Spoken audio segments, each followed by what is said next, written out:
Now, Jesus' question. Who do people say that the Son of Man is? This question has the disciples offering various answers. Elijah, John the Baptist, Jeremiah, some other prophet maybe. And after those offerings, an interesting and lively theological debate could have followed on if Jesus had wanted to explore their answers. But that really wasn't his intention, was it? The first question was just to get their brains warmed up, ready for the second question. The first question that put them on the spot, the second question is the one that put them on the spot and made it personal when Jesus said, "But who do you say that I am? Who do you say that I am?" Now, to go back to the first question, who other people think Jesus is important. Those who have no experience of the Christian faith and no church background may even doubt that Jesus lived, while others may say, well, he was a good teacher. People's understanding of Jesus is influenced by their cultural background, by their education, and by other things too, I'm sure. For example, the picture of a traditional English blue-eyed and blonde Jesus surrounded by sweet animals from the English countryside, like this one, there you go, is one that I think should actually be erased from all Bible storybooks, never to be seen again. It's one that many people were brought up with in this country, myself included. Now compare that one then with the picture, or this picture, of Jesus as a wanted man for subversive ideas.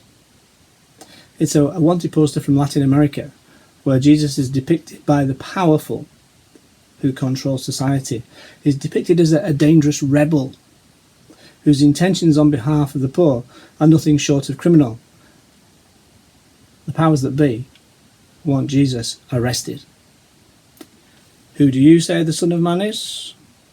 Well, those powers would probably say you're a criminal who should be behind bars. If, however, you travel to Kenya, to the Maasai Christians, well, their view of Jesus is as Jesus is the Lion of Judah. There we go. I love this picture. There is in this culture a kinsman system which connects everyone in a tribe, a clan or family, so that family relationships dominate every area of social life. So Jesus too is identified through his kingship ties as we read about them in the New Testament. He's the son of the Creator God, the elder brother of all humanity. And he's also elder brother of the ancestors because he is firstborn of the dead. And the Maasai elder brother defends his younger siblings in their quarrels with other families. He acts as mediator between them and their parents in arranged marriages. And he bears responsibility for them and may even sacrifice himself on their behalf. Through his resurrection, Jesus has become elder brother to all of humanity, both today and to those who have gone before. Jesus transcends tribal loyalty, and African believers are related through him to all humanity. So when Maasai Christians are asked, who do you say that the Son of Man is? They may well answer, you are the elder brother, and picture Jesus in this way. Now we could talk at length about how Jesus is viewed by Christians and others in many different cultures. In Peru, the crucified Jesus is shown as the outcast, the one whom it is difficult to love. The figure here is said to resemble an executed guerrilla warrior, and reminds us that the suffering of the cross was dehumanizing and ugly.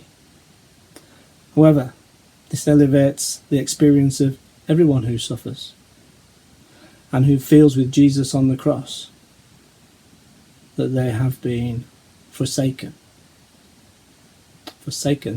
by God.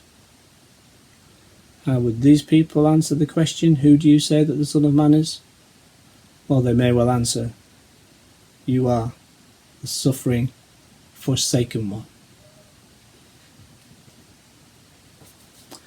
But behind the dreadful and the sad, there is always, with Jesus, hope for change, real hope for change. God doesn't will suffering, and he wants everyone to enjoy fullness of life. Jesus enjoyed a party. He turned water into wine. He laughed. He told jokes.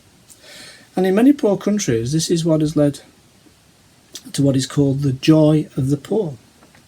That might seem a little bit of a contradiction in terms, but it's something that I've experienced myself when I've travelled the world. Because even in the midst of poverty, in the midst of oppression, there can be joy with Jesus. Luke's Gospel says that those who weep will laugh tomorrow. And when the poor laugh with Jesus, as this confronts the powerful who expect the poor to weep. But how do they account for their joy and their laughter? When you see a laughing Jesus, what dreadful force for change does that indicate? Who do you say that the Son of Man is? Well, the poor might answer, you're the Jesus who laughs in the face of injustice, who brings joy even when we are oppressed. Who do other people say that the Son of Man is? Well, people have lots of different ways of answering that question. But what about Jesus' second question? But who do you say that I am? Peter's answer, you are the Messiah, the Son of the living God, probably raises other questions, because Peter didn't understand the full implications of what he was saying. More of that next week. For now we need to note that the title Messiah that Peter gives to Jesus has the same meaning as Christ in the Greek, which is anointed. Jesus was God's anointed one, God's deliverer. And that is how Peter answered Jesus' question when he was put on the spot. Peter identified Jesus as the Messiah, the Son of the living God. So let's move on and ask ourselves the same question. How do you answer Jesus when he asks you, who do you say that I am? And would you answer that question today in the same way that you answered it 50, 40, 30, 20, 10 years ago, or even 6 months ago? I wonder. I know that my answer would vary from time to time. Our answers to the question are not always the same answer. How we answer depends on how we have encountered Jesus through the years, and on our current situation too. If I have a growing relationship with Jesus, nurtured through prayer, Bible study and worship, and my life is being transformed by the Holy Spirit, then my answer to Jesus' question will change as that relationship deepens and develops. At such a time, I may answer Jesus' question by answering, well, Jesus, you are the potter, and I am the clay. When I was a student at Cliff College, one of the issues I had to deal with in my life was pride. When God got to work on that, I would have answered Jesus' question in a completely different way. I would have said, Jesus, you are the gardener, as he wielded his pruning shears and cut out the diseased wood and pruned the good parts in the hope that they would bear fruit. I must admit it was very painful at the time, but it was necessary. And when I'm having a great time in my life, at that point I might describe Jesus as God's anointed one who pours out his blessings as I offer him my thanks and praise in worship.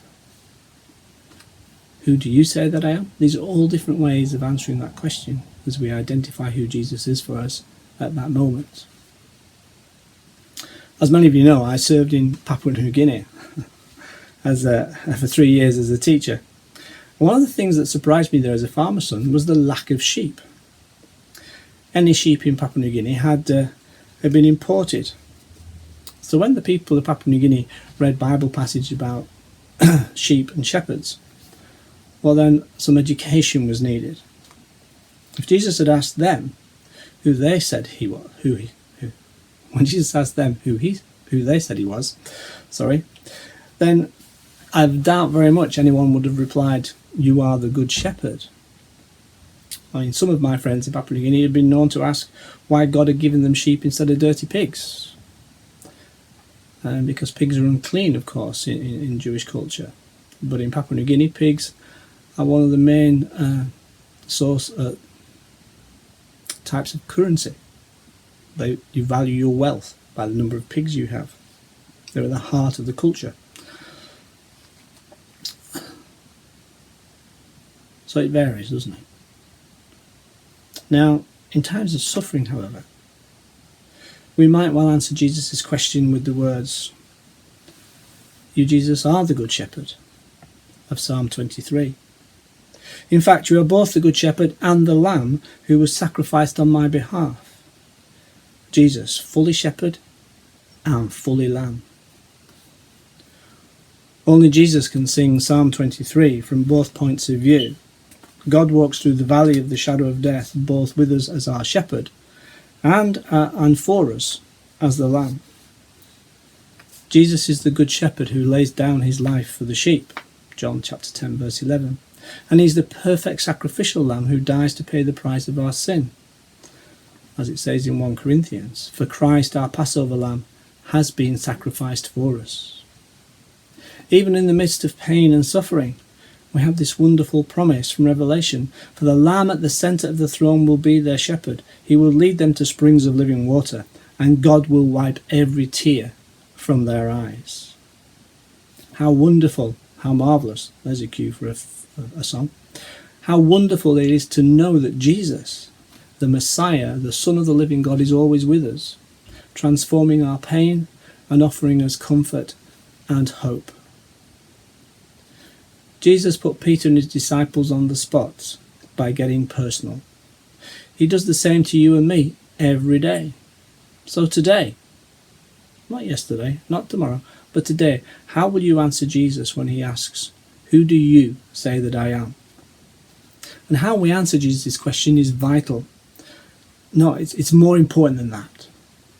My answer, your answer, determines how we will live our lives today and where we will spend eternity. How we answer is just the beginning, of course. As we read the next few verses of Matthew's Gospel, we learn of the implications of saying with Peter that Jesus is the Messiah, the Son of the living God. And what are those implications for our lives? That's for next week. But for now, a spoiler alert. It involves a personal cross and losing our lives in the service of Jesus in order to find them. For today and this week, take time to reflect on how you answer Jesus' question. But what about you? Who do you say that I am? Amen. Well, here's one answer to that question, and it's to say that Jesus is the faithful one, the one who never changes. So the first song is number 825 in Mission Praise, "Faithful One, So Unchanging." And it's taken from Psalm chapter 9 and verse 9. "The Lord is a refuge for the oppressed, a stronghold in time of troubles." Then there's another link to another song on YouTube by a group called Vertical Worship, and it's called "Faithful Now." And again, this is about holding on to faith despite all the things that we see going on around us. So one to sing along to, and one to just sit back and let it wash over you. Enjoy.